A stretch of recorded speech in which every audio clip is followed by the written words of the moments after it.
People ask me why I never talk about that night. The truth is simple. For a long time I didn't have the words for it, and when the words finally came I wasn't sure anybody would believe them. So I'll just tell it the way it happened, slow from the start. There were 8 of us that went up that valley, 8 men who'd done this kind of work more times than any of us could count. We weren't kids, we weren't nervous. We'd been in worse places than the one we were walking into, or at least that's what we kept telling each other on the hello ride out.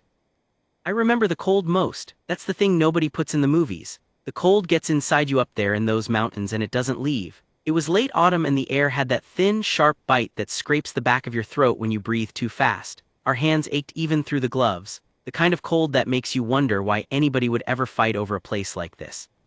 The valley itself was narrow. Steep rock walls on both sides, a dry riverbed running down the middle, and one cluster of stone and mud buildings near the far end. That compound was the reason we were there. We had a man inside it, not one of ours exactly. A source, somebody who'd given us a lot of good information over a lot of months, and somebody who was about to be killed for it. Our job was to walk in quiet, get him out, and walk back out before anyone knew we'd come.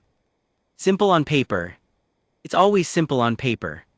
The man running our team was named Rays. Older than most of us, a master chief with gray coming in at the temples and a way of talking so low you had to lean in to hear him. He didn't waste words, he didn't waste anything. When Rays said move, you moved, and when Rays said hold, you held, and you trusted that he'd already thought 3 steps past whatever you were worried about. And then there was her. I want to be careful here because I've heard a lot of versions of this story over the years and most of them get her wrong. They turn her into something she wasn't. A legend, a ghost, somebody more myth than person. Her name was Lena, that's all I'll give you, and even that I'm bending a few rules to say. She wasn't one of us, not officially. She was attached to the team for that Operation Overwatch Eyes the Long Gun. She'd come up through a different door than the rest of us, and there were men on that team who didn't like having her there at first. I'll be honest about that. I was one of them for about the first hour, not because of who she was. Because she was an unknown, and on a night like the one coming, unknowns get people killed. I was wrong about her. I've been wrong about a lot of things in my life. I was never more glad to be wrong than I was about Lena.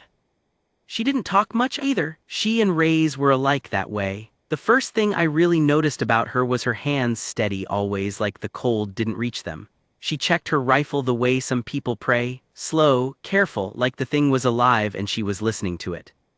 When we split off to set up the approach, she peeled away with her spotter, a quiet kid we called Buck, and the 2 of them climbed up into the rocks above the valley.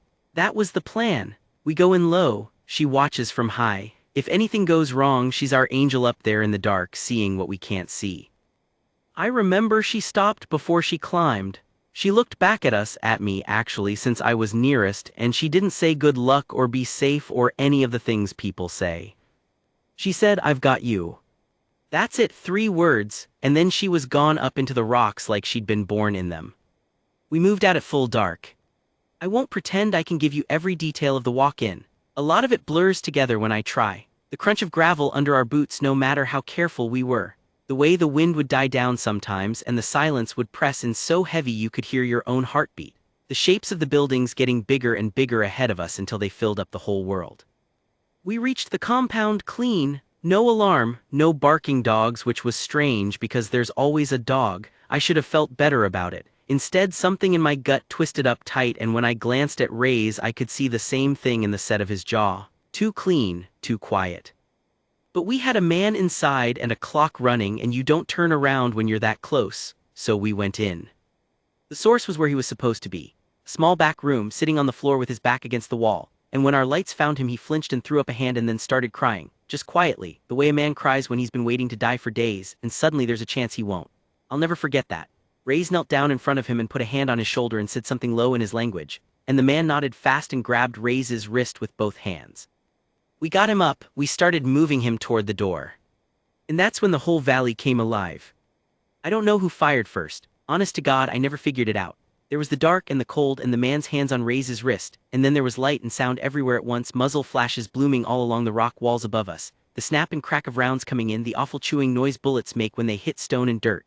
We'd walked into the middle of it, not a guard post, not a few fighters, a trap set and waiting with us right in the jaws of it. We went to ground hard, all of us, behind the compound wall, behind a low stack of stone, behind whatever was closest.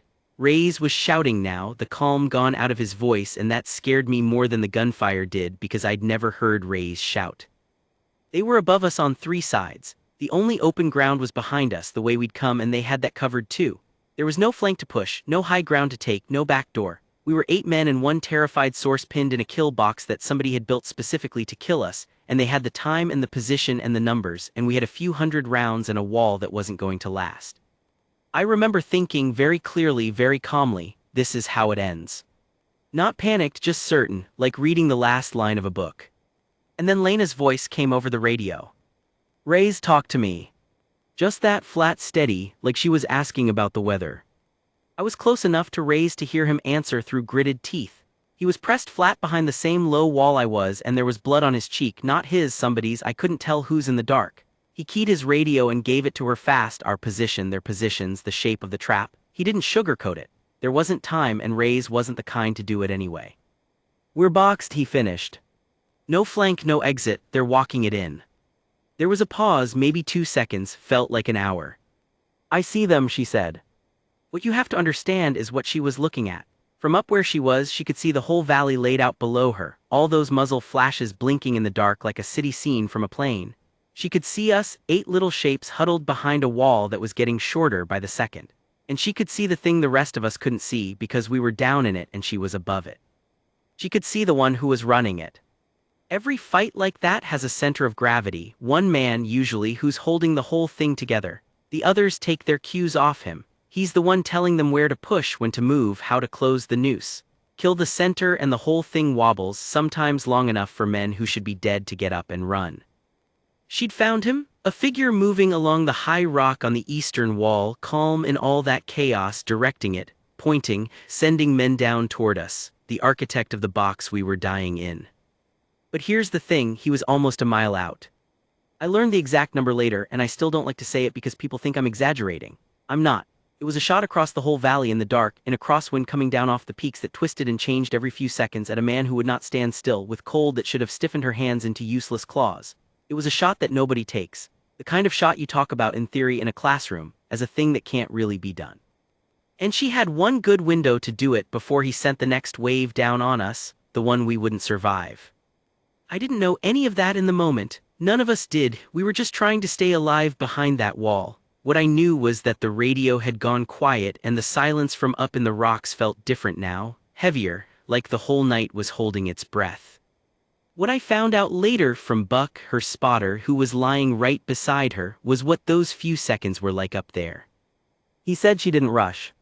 That's the part that gets me still. The world was ending below her. Her people, the ones she'd looked at and said I've got you, were about to die, and she didn't rush. He said she went quiet and still in a way he'd never seen a person go still. He said her breathing slowed down until he almost couldn't hear it. He said she watched the wind move the dust, watched it once, twice, 3 times, reading it, feeling it, doing math in her head that he couldn't follow. He said she waited for the wind to do the same thing it had done before. A pattern, a rhythm. She'd found the rhythm of the wind in that valley, the way you might find the rhythm of a song, and she was waiting for it to come back around. And down below, the man on the eastern wall raised his arm to send the next wave. Buck said she exhaled. And she pulled the trigger. I heard the shot, we all did. It was different from everything else, a single deep crack from high above, distinct like one clear note cutting through noise. And for a second nothing happened because it takes a bullet a long time to cross a valley, longer than you'd think, and in that second I remember thinking she'd missed, she had to have missed, no one makes that shot. The man on the eastern wall went down. I didn't see it, I felt it. The whole fight changed in an instant. The fire from the east faltered. Voices were shouting up there now, but different voices, confused, scared, the sound of men who have just lost the one who was telling them what to do. The pressure on us eased just for a moment, just a crack of light in the dark. And Ray's, who never wasted anything, didn't waste that. Move, he roared, east wall now, go, go, go. We went, I don't fully remember running. I remember the source between 2 of us, his feet barely touching the ground, and I remember the wall coming apart behind us where we'd been crouched a second before, and I remember Lena's rifle going again, and again methodical, picking off the fighters who tried to swing around and cut us off. Every time one of them rose up to fire on us, he dropped before he could. She was clearing a path for us with that long gun, one careful shot at a time, and we were running down the road she was building. She didn't fire fast, that's what I keep coming back to, even then. She fired exactly as fast as she needed to and not one bit faster. Every shot meant something. Every shot was a man who would have killed one of us and now wouldn't. We made it to the dead ground at the base of the eastern wall, the one place their guns couldn't reach now that she'd swept it, and we pressed up against the rock and got our man down low and counted heads. 8. We still had 8, and the source. I have done that count many times in my life before and since, and I have lost men in that count, and I will tell you there is no feeling on this earth like reaching the end of it in a place where you were sure you'd lose people and finding everyone still there. It empties something out of you and fills it back up all at once. But we weren't out yet. The valley was long and we were only at the base of it. We had a wounded man, Davis, hit through the leg, though he never made a sound about it until we were safe, and a source who couldn't run much further, and a long stretch of open ground between us and the spot where the hello was going to come for us. The fighters above us were rattled but not gone. There were still a lot of them, and the higher we climbed out of the box, the more we'd be exposed again. Ray's got on the radio, "Lena, we're going to need cover the whole way out, can you hold?" Her answer came back the same as everything else she'd said that night, calm, certain. "Go, I've got you." Those 3 words again? The same ones she'd said before she climbed up into the rocks at the start of it all, when I didn't trust her and didn't know her and thought she might get us killed. "I've got you." I think about how stupid I'd been those first hours, and I'm ashamed of it, and I'm grateful that she never once made me feel it. We moved out and she covered us the whole way. I can't tell you everything she did on that climb, because most of it I never saw. That's the nature of it, and Overwatch does her work in the dark and you only find out about it after, if you find out at all. But I can tell you what it felt like. It felt like there was a hand over us. Every time the fire from above started to find us, it would suddenly stop or scatter, or the man behind it would simply vanish, and we'd keep moving. We never once had to turn and fight our way through. She fought it for us from a mile back, one shot at a time, so that we could just run. She was running out of light too. The fighters were learning where she was. Buck told me later that toward the end they were putting fire on her position, walking it in close, that the rocks around them were getting chewed up the way our wall had been at the start. He said she didn't move and didn't flinch. He said she kept her eye on us, on the team climbing out, and she kept doing her job while they tried to kill her, because the moment she stopped to save herself was the moment one of us died. We reached the extraction point as the first gray was coming into the sky. The hello came in low and fast and loud, the most beautiful sound I have ever heard in my life, that heavy thunder of the rotors beating down out of the dark. We loaded Davis first, then the source, then the rest of us piling in, hands grabbing arms, somebody counting heads again, 8, 8, the source, everyone. And then somebody said, "Where's Lena?" She and Buck were still up in the rocks. They'd had the farthest to come. And the second we lifted, the moment her job of covering us was done, the fire that had been split between the whole team turned and focused on the 2 of them, alone, up on that ridge. I have never in my life felt as helpless as I did in those next minutes, sitting in that hello, looking out the open door at the dark wall of the mountain where 2 of our people were, unable to do a single thing about it. The pilot didn't hesitate. He swung us around and brought us down toward her position into all that fire, and the crew chief opened up to give them a chance to break free, and out of the rocks 2 shapes came running, Buck first, half dragging her gear, and then her. She came across that open ground like the cold had never touched her. And as she ran, I saw this with my own eyes, I will swear to it, she turned once, dropped to a knee, and fired one last time back up at the ridge. One more shot, one more of them who would have put a round into the hello as we lifted, who now wouldn't. Then she was up again and running, and Buck had her by the arm and we had her by the vest, and we hauled them both in through the door, and the hello pitched up hard and the valley fell away beneath us into the gray morning, and we were out. All of us, every single one. She landed on the deck of that bird in a heap, and for a second nobody moved, and then somebody started laughing, that broken half-crying laugh men do when they should be dead and aren't, and it spread, and we were all doing it, banging on the deck, grabbing each other. Lena didn't laugh. She just lay there for a moment, eyes closed, that steadiness finally going out of her, her hands shaking now in a way they hadn't shaken all night now that they were allowed to. And I understood something then. The steadiness wasn't because she didn't feel it. It was because she decided somewhere a long time ago that her hands were going to be steady when ours needed them to be, and they could shake later on her own time once we were safe. I crawled over to her. I didn't know what to say. There aren't words for the thing she'd done, so I just said the only thing I could think of, which was the thing she'd said to me at the start, at the bottom of the mountain when I didn't deserve it. I said, "You had us." She opened her eyes, and for the first time all night she smiled just a little. "Told you," she said. That was a long time ago now. The men on that team have gone different ways. Some are still in. Some got out. Ray's retired finally and grows tomatoes of all things and laughs about it. Davis walks with a limp and a story he tells better than I do. The source got his new life far away safe, and I like to think he's an old man somewhere telling his grandchildren about the night the angels came down out of the rocks for him. People still ask me about that night sometimes, the ones who have heard pieces of it. And I tell them about the cold and the trap and the wall coming apart and the man on the eastern wall going down across a mile of dark from a shot that shouldn't have been possible. But that's not really the part I remember. The shot was incredible, sure, the best shot I've ever seen or ever will, but that's not what saved us. What saved us was that when everything had gone to hell, when we were boxed in with no flank and no exit and no back door and I was reading the last line of the book, there was a person up there in the dark who had decided before any of it started that she wasn't going to let us die. And she didn't rush. And she didn't run. And she stayed when staying could have killed her because we were down there and she'd said she had us.